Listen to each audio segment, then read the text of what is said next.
Malika, wat gaan we doen? Nu? Ja. We zijn bezig met verschillende projecten, maar vandaag we zijn bezig met Allo Corona. Allo Corona, c'est plusieurs éditions, des moments de dialogue et d'échange avec des spécialistes sur différentes thématiques qui nous préoccupent. Aujourd'hui d'ailleurs, nous allons rencontrer le psychologue, M.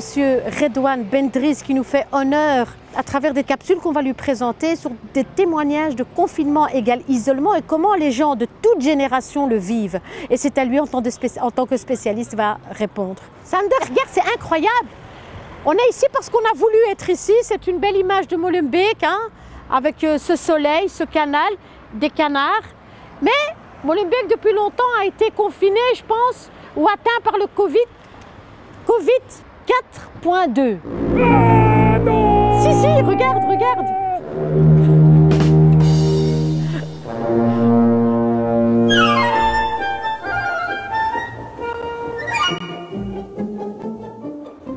Bonjour, bienvenue, Monsieur Bendriss, psychologue à Bruxelles. Comment est-ce que vous vivez cette situation ?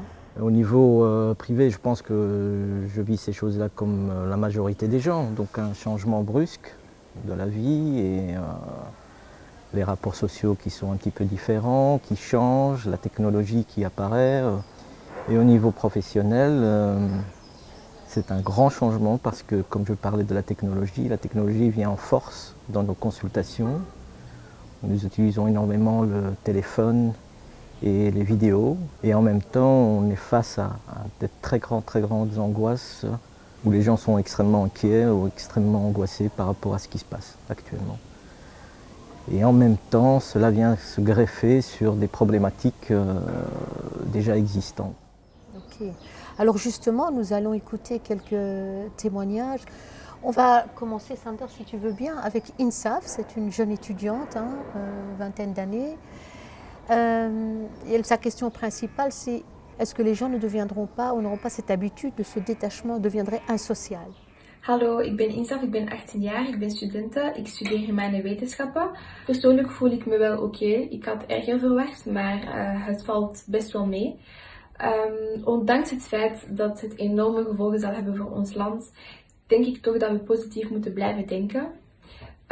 Mijn vraag naar u is, zou het kunnen zijn dat bepaalde mensen, doordat we dus 24 uur of 24 thuis moeten blijven, asociaal zullen worden en dan ook nog na deze periode zich zullen isoleren en wegtrekken van onze maatschappij en onze samenleving? Maar deze problematiek is echt een van de moeilijkste problematieken. De mensen kunnen langzaam een beetje afstandelijker worden. Ja. En dat is niet echt evident, zeker voor alleenstaande mensen. Dus daarom is het heel belangrijk om een contact te hebben met de samenleving via telefoon of via Skype of via andere technologie, maar een contact of regelmatig een beetje buiten gaan is het echt heel belangrijk. Maar het is een risico. Mais en même temps, il faut respecter la loi. Comment... Donc quand on dit qu'il faut sortir, la loi n'interdit pas qu'on sorte. Donc, mais il faut bien sûr que cette sortie soit réglementée, qu'elle soit structurée, qu'elle soit cadrée. C'est-à-dire qu'on va sortir, prendre un peu d'air en respectant les distances sociales, en respectant la loi, le règlement, et puis on rentre à la maison, et puis on se lave les mains, on se lave donc convenablement les mains avec le savon ou bien de gel hydroalcoolique.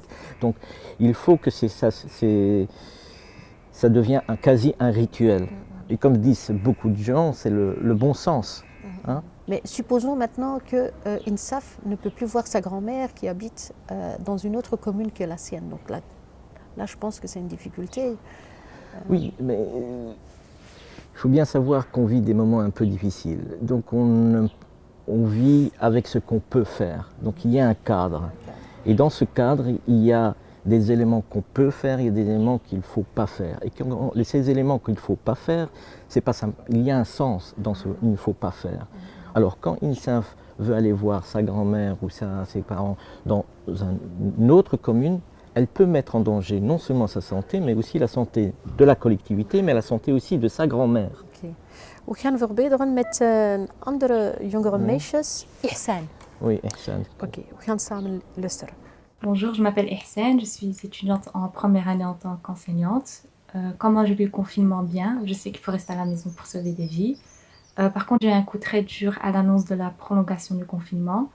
Je me suis mise en tête que ça allait durer que 2 semaines. Or, ce n'est pas le cas. Et ma question à vous, monsieur le psychologue ou madame la psychologue, c'est comment puis-je patienter durant cette période en attendant le déconfinement? Merci à vous. Donc ce que dit cette demoiselle, et c'est très important, c'est qu'il faut un objectif. C'est que nous, êtres humains, on peut nous dire de rester à la maison, de rester confinés, on peut le faire. Mais on peut l'accepter que s'il y a des objectifs. Mais comme elle est quelqu'un assez impatience, elle peut essayer par exemple cette impatience, le diriger vers autre chose, dans l'écriture, dans l'enregistrement de podcasts ou je ne sais pas quoi, mais disons de faire une activité, de ne pas rester inactive. Donc Malika, on pourrait lui suggérer de venir ici dans le Naï Atelier pour faire des masques par exemple. Absolument, il y a plein Bravo. de belles initiatives. Très belle idée, parce que c'est dans un cadre, respectueux des distances sociales.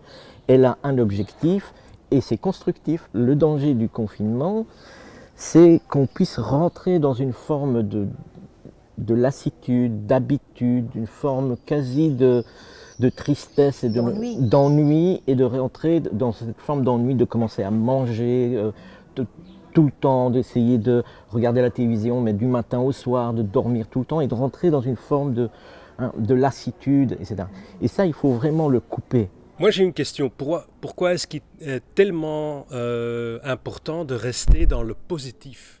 L'important, c'est qu'on puisse arriver, malgré nos difficultés actuelles, malgré nos difficultés de santé, etc., de rester constructif. Parce que pour moi, ce n'est pas maintenant, c'est après.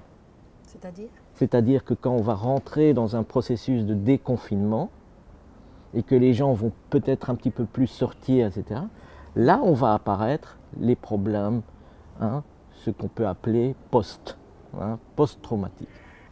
Des attitudes qui peuvent apparaître de violence, de difficultés conjugales.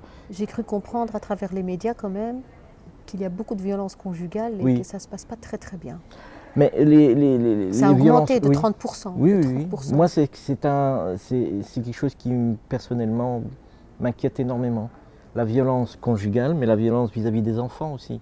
Au niveau, c'est pas uniquement physique, mais ça peut être aussi au niveau verbal. On crie, il n'y a plus d'intimité, il n'y a pas on est l'un sur l'autre par moment.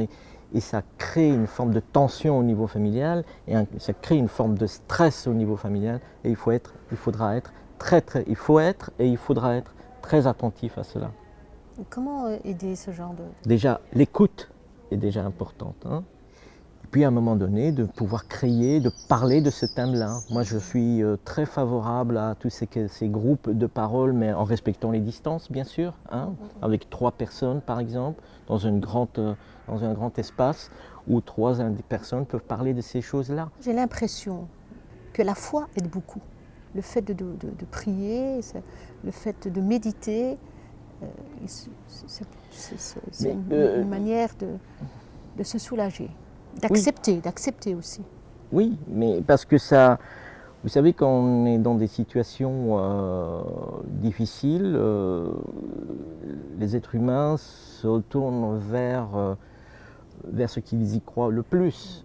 C'est Dieu, c'est la science. Et la foi est un levier pour beaucoup de personnes pour pouvoir un petit peu donner sens aussi à ce qu'ils vivent. Nous allons écouter maintenant Farah. Hallo, ik ben Farah. Ik ben 21 jaar oud. Ik ben studente. Ik leefde tijdens de week op kot en in het weekend kwam ik terug thuis. En nu ben ik constant thuis. Dat is een serieuze aanpassing. Een normale dag voor de lockdown was het kot verlaten en dan kwam ik in een werksfeer terecht. En dan was ik ondergedompeld in die productieve sfeer en dan had ik ook een zekere output. En dan ging ik 's avonds terug naar huis of terug naar mijn kot en dan was ik in de huiselijke sfeer en dan kon ik ook helemaal uitademen. Vandaag de dag is er die fysieke scheiding niet meer. Dus weken lijken op weekends, ochtenden lijken op 's avonds. Het is een soort van soep.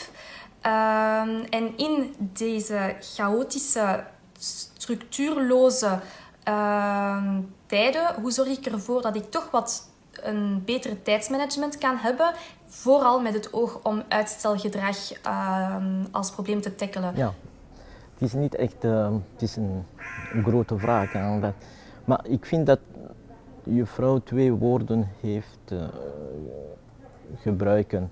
Dus de bruske breuk en de aanpassing.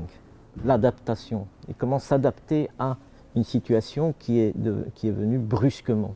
Donc coupure dans le temps, coupure dans l'espace, coupure dans le travail, coupure, tous ces genres de choses. Et donc, mais ce que dit mademoiselle, c'est quand même qu'elle est arrivée petit à petit à s'adapter. Mais il faut, même que si c'est un tout petit appartement, il est très important qu'on ait son propre espace individuel. Ça, c'est vraiment essentiel. Sa bulle. Sa bulle. Surtout quand on est étudiant et qu'on a des amis à son âge, on avait tout ça à l'extérieur et maintenant tout vient à l'intérieur. C'est pour cela qu'il faut essayer de créer non seulement des petites bulles au niveau de l'espace, mais aussi des petites bulles au niveau du temps. C'est-à-dire qu'elle se dit de telle heure à telle heure, je travaille, j'étudie, ou de telle heure à telle heure, je suis en contact. Voilà.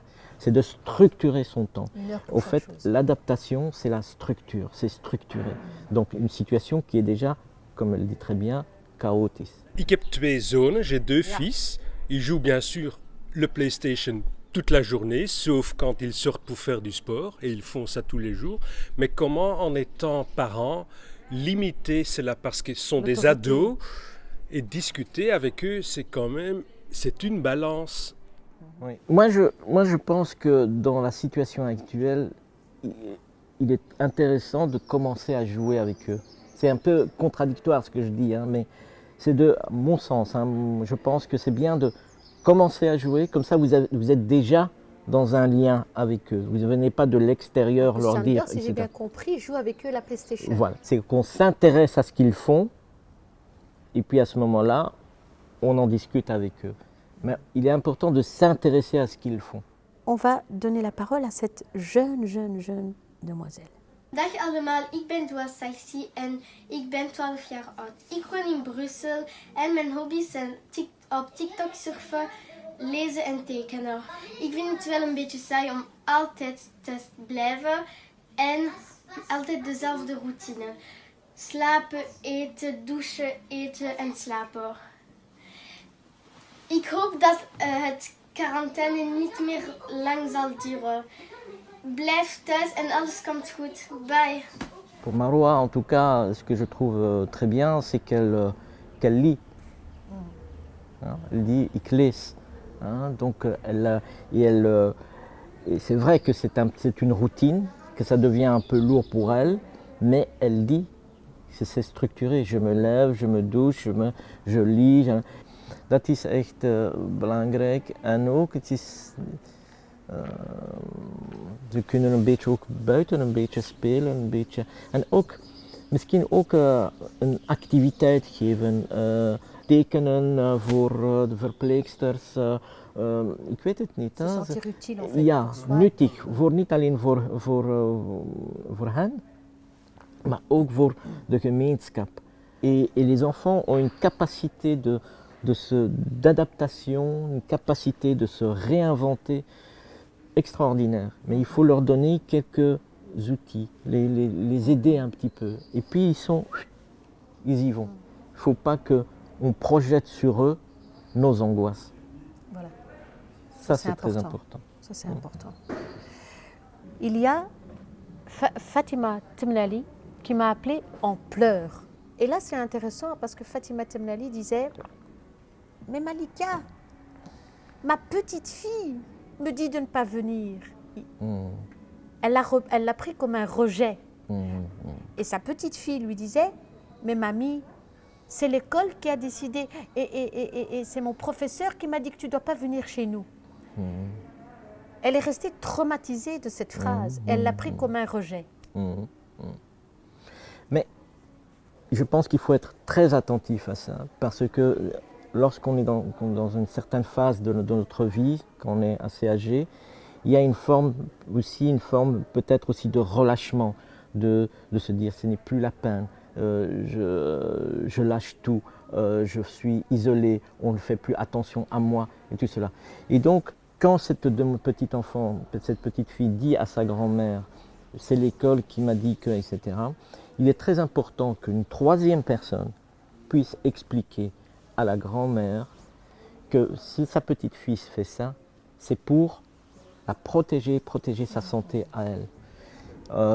J'espère que cette expérience extrêmement difficile que chacun de nous vit et que nous vivons ensemble, il en sortira quelque chose de beaucoup plus humain, beaucoup plus proche des uns et des autres, beaucoup plus proche aussi de la nature, de tous ces éléments avec lesquels on vit, et qu'on n'aille plus simplement dans un vivre ensemble, mais c'est aussi dans une forme de construction. On construit ensemble. Au niveau santé, au niveau économique, au niveau social, ça a bousculé, mais ça va nous bousculer également beaucoup au niveau culturel, au niveau de notre vivre, de notre manière de vivre avec les autres. Une conclusion, le mot de la fin? Le mot de la fin, j'espère que ça ne sera pas une fin. T'as compris, Samda? Oui, si. Merci infiniment. C'est moi qui te remercie. On vous remercie vraiment infiniment. Vous n'avez pas aidé. Qu'est-ce que vous nous avez apporté comme information utile, très utile. Merci. Ça va, shukran. Je vous donne un nouveau rendez-vous la prochaine fois après notre cher psychologue. Rendez-vous avec notre théologien, imam de Bruxelles à Molenbeek-Saint-Jean, très actif dans la mosquée El Khalil, monsieur Mohamed Toujgani. Très influent et très sollicité par la communauté musulmane bruxelloise. Il sera là pour nous expliquer comment vivre ce confinement, le Corona Ramadan, comment vivre au mieux le mois de Ramadan qui représente les 12 mois de l'année dans le comportement et le meilleur des comportements